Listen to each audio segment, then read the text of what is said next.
ரஜினிக்கு சொன்ன கதையில இப்போ சூர்யா நடிக்கிறாராம். அதுவும் பிளாக் பஸ்டர் ஹிட் கொடுத்த இயக்குனரோட கூட்டணியில. இப்போ சூர்யா கைவசம் கருப்பு, சூர்யா 46, 47 இந்த 3 படங்களுமே இருக்குது. இதுல கருப்பு திரைப்படம் தமிழக சட்டப்பேரவை தேர்தல் முடிஞ்சதுக்கு அப்புறமா கோடை காலத்துல வெளியாகும் அப்படின்ற மாதிரி அந்த படத்தோட இயக்குனர் RJ பாலாஜி தெரிவிச்சிருந்தார். இதுல 46, 47 சூர்யா 46, சூர்யா 47 இந்த 2 படங்களோட படப்பிடிப்பு பணிகளுமே தீவிரமா நடந்துட்டு வருது.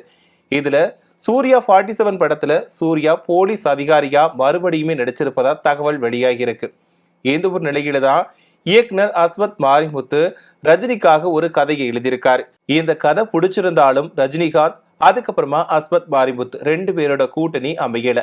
இந்த நிலையில தான் ரஜினிக்கு சொன்ன கதையையே மறுபடியுமே சூர்யா கிட்ட சொல்லி ஓகே வாங்கியிருக்காரா அஸ்வத் மாரிமுத்து. இதுக்கு இடையில அஸ்வத் மாரிமுத்து சிம்புவை வச்சு காட் ஆஃப் லவ் அப்படின்ற படத்தை இயக்க இருக்காரு.